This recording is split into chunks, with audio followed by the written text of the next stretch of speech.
Tymonie, spotkaliśmy się kiedyś w realnej rzeczywistości, widzieliśmy się, stąd wiem, że pięknie mówisz po polsku, że jesteś jedną z takich osób, które są, no w zasadzie moglibyśmy powiedzieć bilingwalne, chociaż definicja bilingwalności, dwujęzyczności w glottodydaktyce, w nauce bywa bardzo różnie rozumiana. Tak?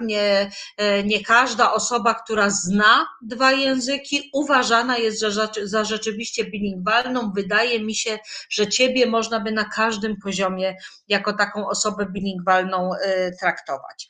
Dziękuję. Ale w związku z tym, że ja trochę o tobie wiem i trochę cię znam, a nasi widzowie, nasi słuchacze nie, chciałabym cię na początku poprosić, żebyś kilka zdań, nawet nie słów, tylko zdań, powiedział o sobie aktualnym, czyli kim jesteś, co robisz, gdzie mieszkasz, a potem będziemy drążyć dalej.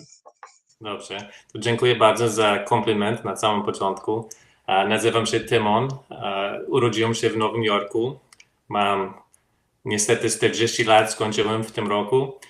Zacząłem się uczyć języka polskiego mając prawie 28 lat, ale ten sam fakt, że pani mówi, że jestem dwujęzyczny, bardzo mi cieszy, bo wydaje mi się, że już od prawie 13 lat ucząc się języka polskiego mam bardzo dużo się nauczyć. No i tyle. Chciałabym, żebyś teraz troszkę sam od siebie, żebym ja tam właśnie nie przerywała i nie zadawała ci pytań, żebyś trochę opowiedział o historii swojej rodziny. To znaczy, w którym pokoleniu jesteś osobą, no właśnie, polskiego pochodzenia czy Polakiem? I kto przyjechał do Ameryki? W jaki sposób znaleźliście się w Ameryce? Co zawiodło tam twoją rodzinę? Co się stało, że tam jesteście? I oczywiście, gdybyś zechciał dołączyć trochę historii swojej żony, która jak rozumiem też jest Polką, i właśnie, czy to samo pokolenie waszych przodków zawędrowało do Ameryki, czy to jest trochę inaczej? Gdybyś trochę o takiej historii opowiedział. To moi pradziadkowie po stronie matki przypłynęli do Stanów Zjednoczonych z Polski na samym końcu XIX wieku. Z tego, co odkryłem, moja rodzina mieszkała w Polsce, między innymi w Poznaniu, w Chodzieży i w Koźminie Wielkopolskim. To są miasteczka w obecnej Wielkopolsce. Bardzo mało wiem o tych osobach, rodzinach, ale zacząłem od kilku lat odkrywać nowe szczegóły, nowe fakty. Nawet rok temu czy 2 lata temu zdobyłem akt małżeństwa moich pradziadków właśnie w Koźminie Wielkopolskim. Oni się osiedlili w Nowym Jorku, małe dzielnice, można powiedzieć, które kiedyś się nazywało Małopolska, bo właśnie wtedy było bardzo dużo polskich imigrantów w tej dzielnicy. I dzięki temu oni dali sobie radę, bo z tych różnych historii, których słyszałem od prababci, wtedy prawie wszyscy tam w tej dzielnicy w Nowym Jorku mówili po polsku. Tam otworzyli sklep, byli bardzo zaangażowani w polskim kościele w tej dzielnicy i tak dalej. To mój pradziadek po tej samej stronie, on się urodził w Nowym Jorku właśnie w tej samej dzielnicy. Oczywiście mówił po angielsku, bo był Amerykaninem wtedy, ale też mówił po polsku. To nawet osoba urodzona w Nowym Jorku był polskim tłumaczem w banku, bo wtedy dalej była wielka fala polskich migrantów do Nowego Jorku i Polacy potrzebowali takiej pomocy właśnie w wielu miejscach życiowych, ale właśnie w banku to było bardzo potrzebne tam. Moja prababcia też, którą bardzo dobrze znałem, bo dzięki Bogu ona żyła 99 lat i zmarła, gdy miałem jakieś 12-13 lat. też mówiła po polsku. I mam bardzo dobrych wspomnień z dzieciństwa, jak na przykład na świętach, jak prababcia gotowała polskie dania. Też miała polskie koleżanki i pomocniczka, która się nazywała Teresa. Ona przyjechała prosto z Polski i cały czas gadała po polsku.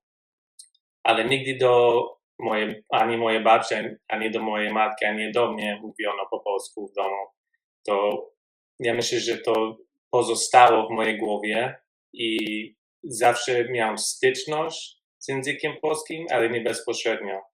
To w przyszłości ja myślę, że to musiało mi jakoś pomagać i też dać mi bardzo dużo motywacji do nauki języka polskiego. Właśnie jakieś 15 lat temu poznałem swoją żonę, Milenę, która się urodziła w Łodzi i przyjechała do Stanów, właśnie do Nowego Jorku, mając 16 lat. To jak zaczęliśmy się spotykać, coś budziło się we mnie, oczywiście, bo Milena mówi po polsku, że właśnie chcę poznać bardziej swoją kulturę, swoje pochodzenie i język moich przodków. I zacząłem swoją bardzo długą przygodę z językiem polskim. Jeszcze nie widzę końca w przyszłości z tą przygodą, bo codziennie się uczę. I zacząłem naprawdę poznawać ten język i całą Polonię w Nowym Jorku. Poznałem bardzo dużo wspaniałych Polaków mieszkających w Nowym Jorku i zacząłem działać, pomagać w różnych miejscach, w różnych grupach społecznościowych, polonijnych w Nowym Jorku, między innymi z polskimi szkołami językowymi, sobotnimi, tak zwane w Nowym Jorku i w Stanach. I w 2021 albo 2020, przepraszam, nie pamiętam dokładnie teraz, zdobyłem kartę Polaka. To był dla mnie bardzo, bardzo ważny moment. Ja byłem z tego bardzo dumny. Ja jeszcze jestem bardzo dumny z tego. I to naprawdę mi dało bardzo dużo motywacji, żeby iść dalej i poznać swoje korzenie. I wtedy też ja byłem tak strasznie zadowolony, bo miałem oficjalny dokument z rządu polskiego, w którym potwierdzono, że jestem Polakiem. I od tego momentu zacząłem mówić wszystkim, że jestem Polakiem, nie jestem Amerykaninem. I właśnie 1,5 roku temu, po długim procesie w konsulacie w polskim w Nowym Jorku, zdobyłem polskie obywatelstwo. Teraz jest dla mnie 100% potwierdzone, że jestem Polakiem i jestem tego strasznie dumny. A tak jak mówiłem, moja przygoda z językiem polskim, która naprawdę została moją pasją, nie ma końca. Niesamowita historia. Naprawdę. Jestem zauroczona i zafascynowana. Chciałam cię zapytać, jak myślisz, no bo mówiłeś, że do ciebie i do twojej mamy dziadkowie, pradziadkowie nie mówili po polsku, tylko mówili przy was po polsku do innych ludzi. Jak myślisz, dlaczego nie mówili do was po polsku? Czy była to sprawa tego, no, że właśnie, że to wstyd dla nich był jeszcze wtedy, czy dlatego, że chcieli wam, nie wiem, ułatwić start w nowym środowisku i czy oni w ogóle, przy okazji, czy oni w ogóle dobrze mówili po angielsku, kiedy wyjeżdżali do Stanów? Nie, to bardzo dobre pytanie. Tak mi się wydaje z tego, co ja słyszałem od wielu osób, że wtedy, 100 lat temu, ludzie naprawdę się wstydzili mówić w innym języku, nie tylko w języku polskim, ale w innym języku, oprócz angielskiego na ulicy, bo wtedy była wielka fala migrantów z całego świata i ludzi, każdy chciał być w cudzysłowie Amerykaninem. I ja myślę, że tak jak wiesz, język daje nam tożsamość I ja nie wiem, czy to było świadomie, czy nieświadomie, ale na pewno na ulicach, ja myślę, że świadomie i specjalnie nie mówiono do rodziny, do wielu w języku polskim, ze względu na to, że każdy chciał wyglądać jak Amerykanin. I niestety widać to do dzisiaj w Nowym Jorku, w środowisku polonijnym tutaj. Często tak jest, że Polacy, nawet prosto z Polski, urodzeni w Polsce, mówią do siebie po angielsku na ulicach. Ja myślę, że to jest świadoma decyzja. Strasznie mnie dziwi, bo ja znam wielu osób z różnych kultur, urodzonych nawet tutaj w Nowym Jorku i nie wstydzą się mówić na przykład w języku hiszpańskim czy włoskim na ulicach. Wydaje mi się, że to jest coś szczególnego dotyczącego Polaków w Stanach. W domu, dlaczego nie mówiono po polsku? Wydaje mi się, że z tego, co ja wiem, moi prapradziadkowie mówili w domu po polsku, dlatego moja prababcia i pradziadek mówili płynnie po polsku. I ja pamiętam historię mojej babci. Ona mi powiedziała, że zawsze jej rodzice, czyli moi pradziadkowie, mówili po polsku w domu, kiedy nie chcieli, żeby dzieci słyszały, co mówili. Na przykład jak był jakiś problem w domu, czy dzieci się rozrabiały i nie wiem, pradziadkowie chcieli po prostu porozmawiać między sobą bez wiedzy dzieci. Nie wiem dokładnie, jak to wszystko, nie wiem, straciło, nie wiem, jak to powiązanie językowe się zgubiło, ale cóż, jestem tu dzisiaj może ze względu na to, że właśnie chciałem odkrywać ten język i bardzo, bardzo to doceniam teraz i nawet w własnym domu teraz traktujemy to bardzo ważne. Rozmawiamy ze swoimi dziećmi w języku polskim zawsze w domu i ja myślę, że to doświadczenie dało nam bardzo dużo motywacji do tego. I przepraszam, zapytałeś, czy moja prababcia mówiła po angielsku. To tak, płynnie mówiła po angielsku. Urodziła się tutaj w Nowym Jorku. A jeszcze dopytam o tych przodków, którzy wyjechali z Polski, tak? Czyli dziadków. Czy oni wyjechali już z językiem angielskim, czy oni już z Polski mówili po angielsku, wyjeżdżając z Polski mówili po angielsku, kiwasz głową, że nie, więc za chwilę to pewnie powiesz. Czy są jakieś przekazy w rodzinie, czy wy wiecie, jak oni sobie na początku radzili, jak to się stało, że zaczęli mówić po angielsku i potem mówiłeś, ja już w tej chwili troszkę chyba się zgubiłam w tych kolejnościach pokoleń rodzinnych twoich, ale że pradziadek, nie pradziadek, tylko pradziadek pracował w banku, tak? Czy trudno było osobie, czy coś, jest jakaś pamięć w rodzinie, czy trudno było osobie, która właśnie była potomkiem emigrantów, przybyłych z Polski, czy trudno było zdobyć naprawdę dobre wykształcenie i pracować w tak szacownej instytucji, jaką jest bank?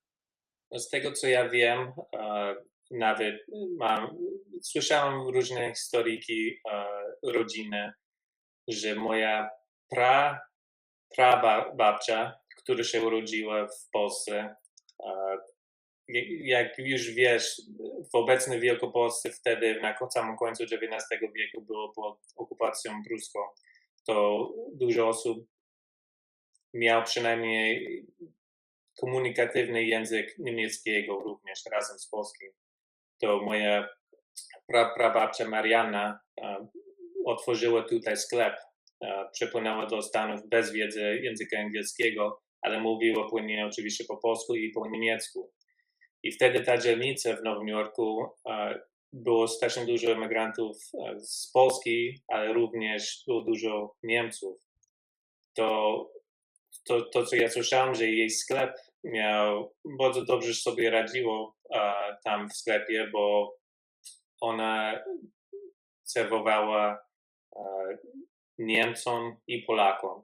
Ona gotowała takie domowe obiady, też sprzedała różne artykuły i dała sobie radę z tym. Powiem Ci szczerze, ja nawet nie wiem, czy Mariana mówiła po angielsku, bo przepłynęła już tutaj jako dorosły człowiek i ze względu na to, że cały dzień mówiła w języku polskim i w niemieckim, ja nie wiem, czy kiedykolwiek się uczyła języka angielskiego do takiego stopnia komunikatywnego. Ze względu na mój pradziadek urodzony tutaj, z tego co pamiętam, on był w wojsku. Nie wiem, czy służył w jakiejś wojnie, czy w czymś takim, ale był w wojsku tutaj i w Stanach, jak ktoś się służy w wojsku, to się otwiera bardzo dużo drzwi, na przykład na edukację i różne takie programy. Wiem, że on chodzi na studiach i ukończył studia. Nie pamiętam dokładnie w jakim kierunku, nie gdzie, ale kończył i właśnie pracował w tym banku, który był jakieś 2-3 ulice z naszego polskiego domu rodzinnego na tej małej Polsce w Nowym Jorku. Dobra, to teraz trochę opuszczamy tę historię i moje pytanie jest takie. Powiedziałeś, że kiedyś ludzie się wstydzili mówić po polsku, ale też wiemy, powiedziałeś to, ale ja to też wiem, bo i pracowałam w Kanadzie i trochę pojeździłam po świecie w różne miejsca, spotykałam się z różnymi osobami, różnymi rodzinami, właśnie z bardziej lub mniej klarownym polskim pochodzeniem i wiem to, że nadal tak bywa. Sam zresztą powiedziałeś, że ludzie do dzisiaj na ulicy niechętnie publicznie mówią po polsku. Z drugiej strony powiedziałeś, że wy w domu używacie języka polskiego. Do dzieci mówicie po polsku. No i chciałam zapytać o wasze dzieci. Czy one się nie buntują? Czy wasze dzieci zgadzają się na to, żeby mówić po polsku w domu? Czy kiedy wy do nich mówicie, one odpowiadają wam po polsku? Czy też są takie sytuacje, że wy do nich po polsku, a one odpowiadają po angielsku? W rodzinie, w której mieszkałam w Kanadzie, tak na przykład było, że kiedy ja tam przyjechałam, no to oni mi mówili, no nasze dzieci nie mówią po polsku, tak? Więc jest to problem i nagle się okazało, że one do rodziców faktycznie nie mówią po polsku, ale do mnie mówiły po polsku, bo wiedziały, że ja nie rozumiem po angielsku. I okazało się, że te dzieci świetnie mówią po polsku. Tylko jak gdyby nie uzewnętrzniają tego. Jak jest z waszymi dziećmi? Czy one podejmują te akcje mówienia w domu tylko po polsku, czy są obszary, w których mówią po polsku i obszary, które wolą mówić po angielsku i czy w ogóle chcą mówić po polsku z wami, czy trochę się buntują, że im za dużo roboty robicie i czy chodzą do jakiejś polskiej szkoły przy okazji? To bardzo, bardzo dobre pytanie. To tak jak mówiłaś, że są różne sytuacje, w których wolą mówić po angielsku i wolą mówić po polsku z powrotem do nas. My cały czas próbujemy mówić po polsku, czyli cały czas w domu mówimy po polsku, ale jeśli na przykład mamy jakichś gości, którzy nie mówią po polsku, to oczywiście w ich otoczeniu mówimy po angielsku, ale 99% czasu mówimy w domu po polsku i nawet na ulicy, jak jesteśmy jako rodzina, na przykład w restauracji czy coś, mówimy po polsku. Dzieci zwykle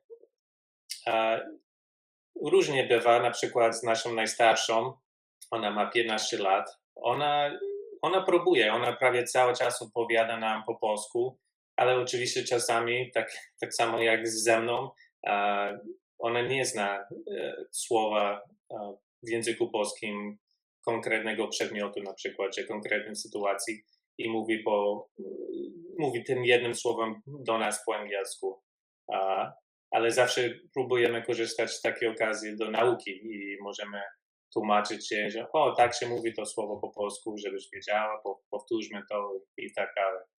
A z naszym synem, on ma 14 lat, on strasznie buntuje, on cały czas odpowiada nam, próbuje po angielsku i ciągle musimy mówić, Damianie, proszę po polsku, ale to jest codzienna walka w naszym domu. Też zauważyłem na przykład, jak dzwonią do nas i są z koleżankami czy z kolegami, my mówimy przez telefon po polsku i odpowiadają po angielsku.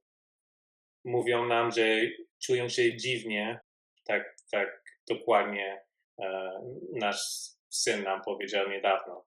Ze względu na całą naukę języka polskiego, dzieci nigdy nie chodziły do polskiej szkoły językowej, ale chodziły na polską religię tutaj, która była prowadzona w języku polskim. Tak mi się wydaje, że nie zrozumie mnie źle, ale polska szkoła jest naprawdę czymś fajnym, ale samo chodzenie do polskiej szkoły 2 godziny tygodniowo to nie będzie miało wielkiego wpływu na język dzieci. Nam się wydaje, że dużo ważniejsze jest, żeby codziennie w domu mówić po polsku 8-10 godzin dziennie. I dzięki temu ludzie mówią, że nasze dzieci mówią świetnie po polsku, chociaż nigdy nie chodziły do polskiej szkoły. Oliwia, nasza najstarsza, niedawno nam powiedziała, że ona jest z tego dumna, że mówi po polsku.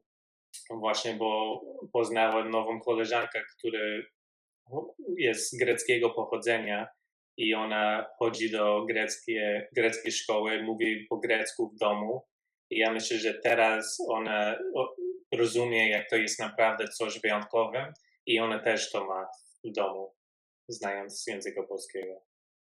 Bardzo się cieszę, że córka wasza docenia już w tej chwili to, że mówi po polsku, bo my w naszej letniej szkole mamy dużo sytuacji takich, że przyjeżdżają potomkowie polskich rodzin z Ameryki Północnej, z Ameryki Południowej, z Europy Zachodniej i mówią, że mają żal do rodziców, że ich nie zmuszali, że powinni byli rodzice na siłę mówić do nich po polsku, bo coś by im tam jednak w głowie wtedy grało i to jest kapitał na przyszłość, więc bardzo, bardzo ja naprawdę jestem zafascynowana historią twojej rodziny.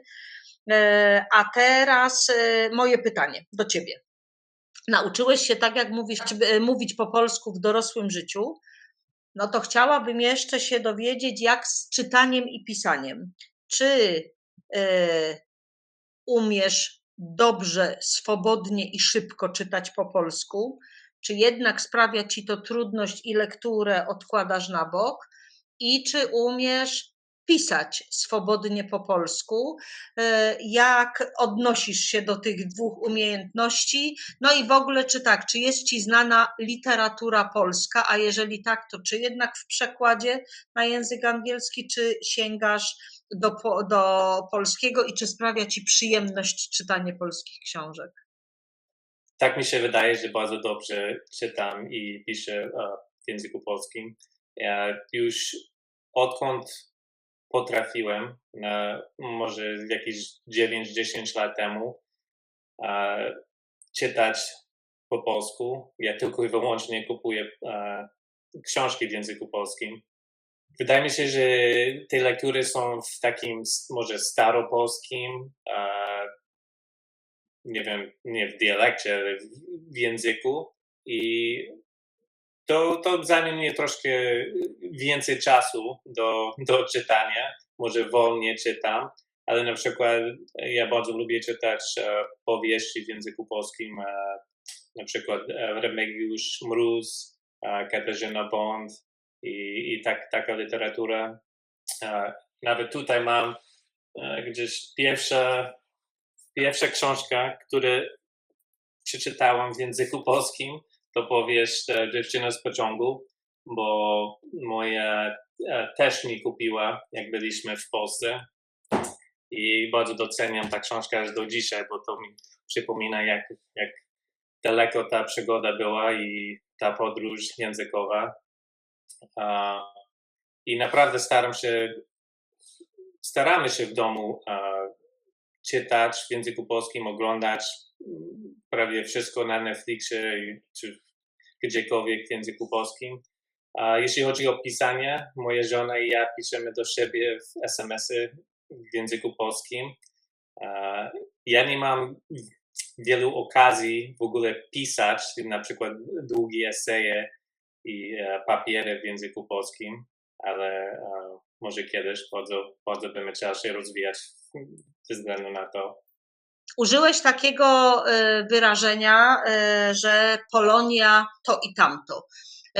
Kolejne, to chciałabym zapytać, czy uważasz się za członka Polonii amerykańskiej, czy też uważasz, że jesteś Polakiem z Ameryki i czy te dwa wyrażenia są dla ciebie różne, czy są jednakowe, czy są tożsame, czy widzisz jakąś różnicę między nimi i kim ty się czujesz?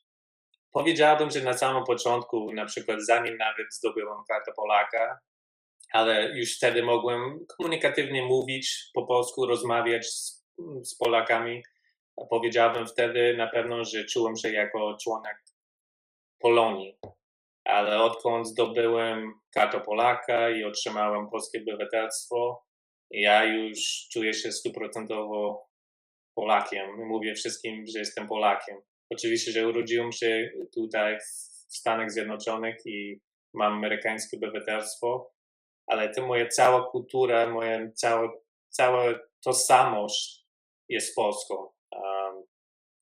Jeśli chodzi o co mnie interesuje, to polska historia, język polski, te różne czasy wojenne w Polsce i nawet bardziej ostatnio te różne dialekty, jak byłem u was, te różne dialekty języka polskiego na Śląsku, a może to inny język, ale nie znam się za bardzo. Język kaszubski na przykład. Nie wiem, czy powtarzam się teraz, ale naprawdę cała moja tożsamość jest polską i nie mogę się doczekać, dopóki będziemy mogli się przeprowadzić do Polski i zacząć tą nową przygodę. Dlaczego właśnie mówisz, że teraz już jesteś Polakiem, przedtem się czułeś członkiem Polonii? Czym dla ciebie różnią się te pojęcia? Co to w takim razie znaczy Polonia, a co to znaczy Polacy w Ameryce? Tak mi się wydaje, że osobiście jak już oficjalnie byłem obywatelem Polski, to dla mnie to był wielki krok i legalnie jestem Polakiem. Ale jeśli chodzi o ludzi w Polonii tutaj, mam dużo znajomych, na przykład nawet jednego dobrego kolegi, który się urodził w Polsce, ale przyjechał tutaj mając jakieś 10 lat i mi mówi cały czas, że on jest Amerykaninem, chociaż urodził się w Polsce. Jego cała tożsamość tutaj jest amerykańska i jest troszkę zaangażowany w Polonii, ale bardzo często mówi po angielsku, jest bardzo dumnym Amerykaninem, jeśli chodzi o politykę i o takie sprawy i nie ma żadnego zamiaru wracać do Polski, nawet na wakacjach nie ma zamiaru. Po prostu nie interesuje mu Polską w ogóle.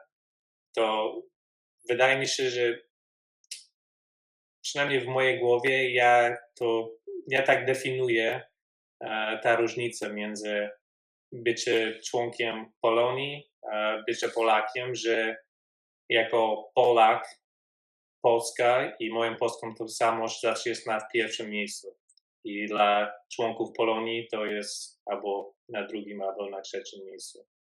Czy dobrze rozumiem, że wszyscy twoi przodkowie byli Polakami, że żaden pradziadek nie ożenił się z osobą, czy tam dziadek nie ożenił się z osobą nie Polką i odwrotnie, ale zapewne myślę, rodzeństwo twoich pradziadków, dziadków, pewnie mieli jakieś rodzeństwo, czy gdzieś w rodzinie były małżeństwa mieszane z kimś innego pochodzenia i czy w tych domach twoich wujków, ciotek, czy tam też pielęgnowany jest język polski i polskość, czy jednak poszło to w taką amerykańską albo inną stronę?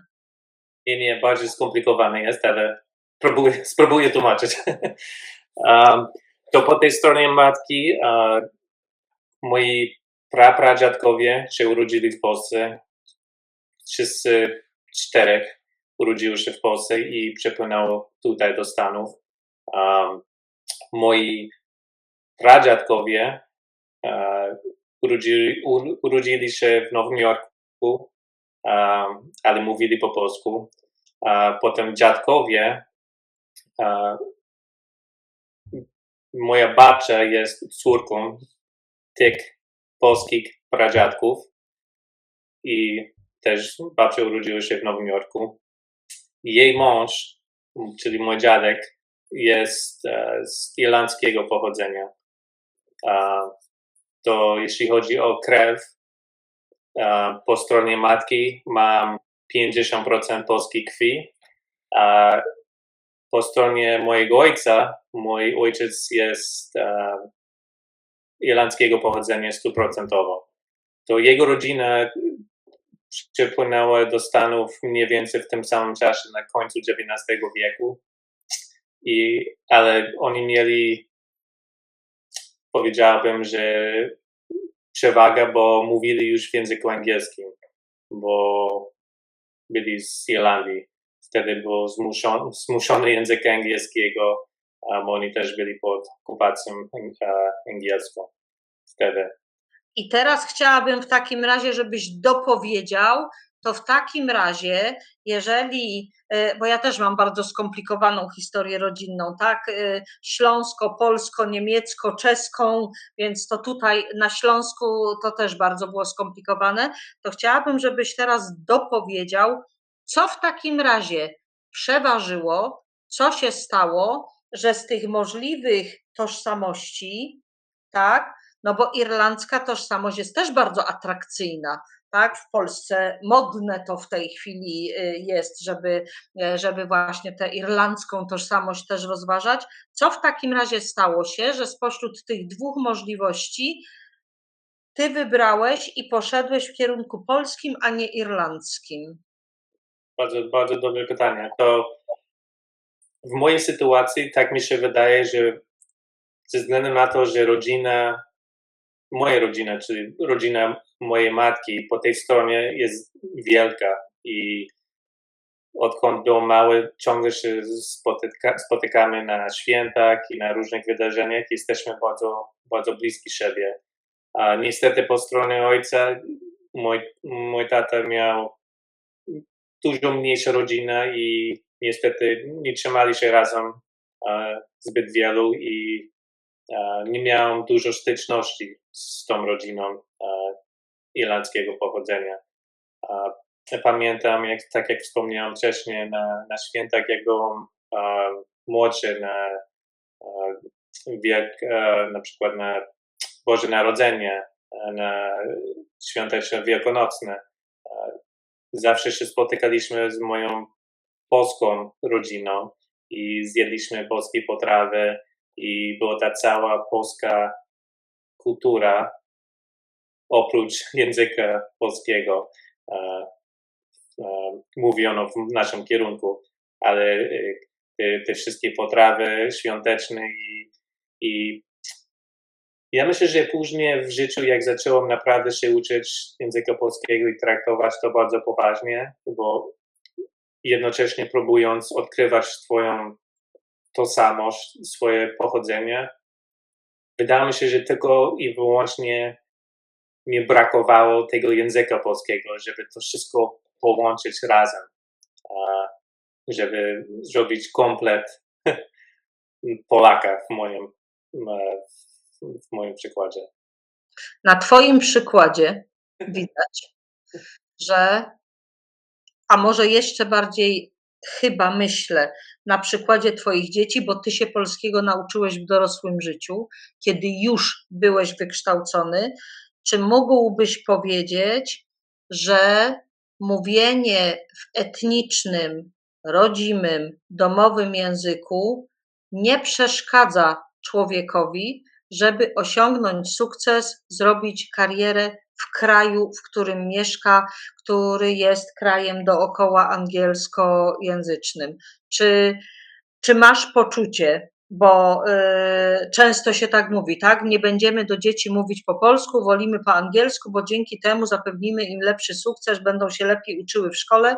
Czy ty możesz stwierdzić, że rzeczywiście masz poczucie i wierzysz w to, że tak nie jest, że to nie ma żadnego znaczenia, że ważniejsza jest dla człowieka tożsamość niż to, że tam może jedno słowo gorzej wypowie po angielsku dziecko, jak pójdzie do szkoły?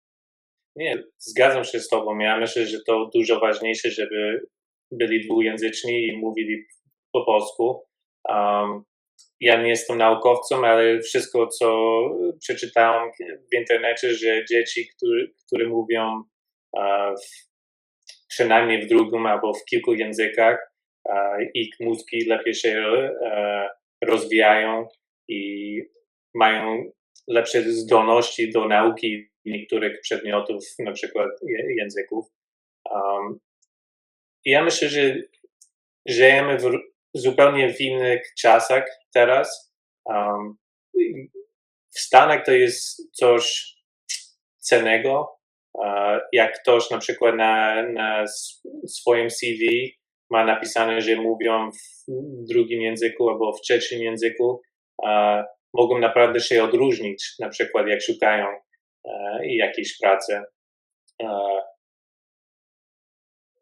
Ja myślę, że nawet jeśli mówią jedno słowo po angielsku z złym akcentem, czy coś takiego, ja myślę, że jest naprawdę,